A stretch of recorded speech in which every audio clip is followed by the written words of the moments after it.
Before we get into today's video, if you'd like the chance to win free stuff, everything from Amazon gift cards to home studio gear, photography gear, and more, be sure to follow my Instagram @JacobDarkPhotography. I'll make sure I put that link in the description below, where I'm going to be doing monthly giveaways specific to my Instagram platform. Let's not waste any more time and get into today's video.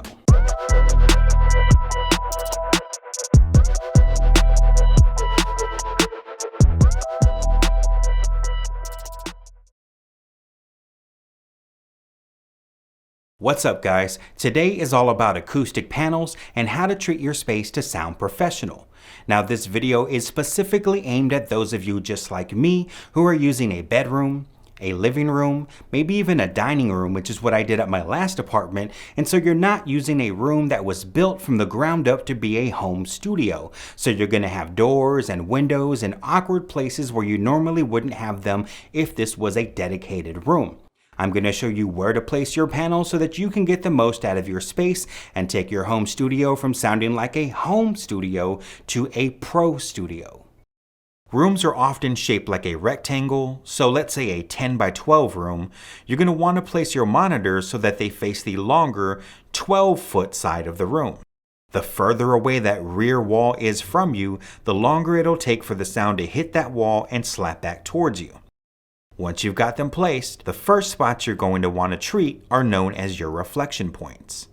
If you think about the cone of a speaker and how the audio wave enters the room, it doesn't just go in a straightforward direction, it goes everywhere. So that audio signal is going to go to the floor, it's going to go up to the ceiling, and it's going to hit your side walls, and these are known as your reflection points. These are the first spots that you're going to want to treat, so let's talk about that floor.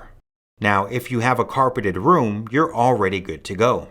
If you want to add a rug for aesthetic appeal, then go ahead, but if you're like me and you have wood floors, you're going to want to cover as much of that floor as possible to keep them from creating excessive echo and slap. As you can see, I've already treated my space with a large 9 by 12 rug, which has covered just about all of my floor, only leaving about 4 or 5 inches on each side. Once you've taken care of that floor, let's talk about your ceilings. Now, as you can see, the ceiling is the one spot I did not treat, only because I live in an apartment and I didn't want to put holes in the ceiling, knowing that I'd have to remove them and reinstall them in the future. If you have the luxury of owning a home, this is a critical location that I would definitely treat as a key spot. If you have one set of monitors and they sit on a desk using one 24 by 48 size panel, right above your desk should do just fine. If you have two sets of monitors, or for whatever reason your monitors are just sitting really wide, then you may want to use two sets of panels to cover that full range. The last reflection point I'd like to cover is your side walls. Quick side note, if you have a window, I'd recommend looking for some theater grade curtains to cover up as much of that space as possible. As you can see, I don't quite have them yet, but I'm working on it and I'm hopping on Amazon pretty soon here to get them shipped out. Now, if you have walls, what you want to do is sit at your listening position right in front of your desk, making that perfect triangle formation between you and your monitors. Have somebody help you out here and look at your left wall. What you want to do is use a mirror and have it about leveled with where your woofers are of your monitors, and move that mirror along the wall until you can see the reflection of the opposite monitor. Do the same thing on the opposite wall and you are good to go. I get asked all the time, what camera do you use? What microphone do you use? What do you use to shoot YouTube videos? That's why I put together starter kits for anybody looking to build a home studio, get into photography, or start a YouTube channel with exact specific gear recommendations to help you get started on your way. Check the description below for that link. Now let's talk about that bass. So normal panels are great for treating your upper and mid-range frequencies, but if you want to get your bass from sounding muddy and drowned out, you're going to want to use a thicker panel known as a bass trap. And there's two specific spots that you want to treat when it comes to those bass traps. The first are your corners. So as you can see by the rear side of my room here, I didn't have any room to treat my corners. I have my bedroom door and my closet door, which pretty much take that away. On the front side of my room, it's the same thing. Between my side panels and these panels you can see on my front facing wall, I needed about another foot or so to be able to fit in some corner bass traps.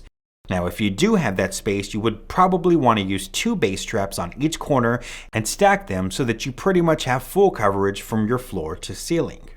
The other location you want to treat is your rear wall.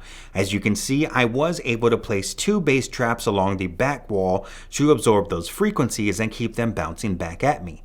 Cover as much as you can and you're all set. Once you've got your reflection points, your corners, and your rear wall covered, you're pretty much good to go. At this point, if you still have a budget, I'd recommend treating any bare walls that you may still have that might create some extra echo. For me, that was my front wall, so I placed 3 panels here behind my setup to help minimize that echo. My room is now as good as it could possibly be, minus the ceiling, and it makes a huge difference. The last thing I'm going to talk about is my mic booth. Now, to be honest, if you have a big open room treated just like mine is, you're probably better off just recording in that room. But in my case, I have a pretty decent sized closet and I feel like I have more privacy when it comes to respect for neighbors, so I don't have to watch my volume as much when I'm recording. Now, it's pretty much the same concept as the room. You want to treat your floors, your ceiling, your front wall, and your sidewalls. And not only with these awesome acoustic panels, but with my collection of the absolute best NFL team in the history of mankind, the Super Bowl 52 champion Philadelphia Eagles. Fly, Eagles, fly. Now that I'm all set, I can focus on my projects and not have to worry about anything other than my own skill set from keeping me from having a solid mix.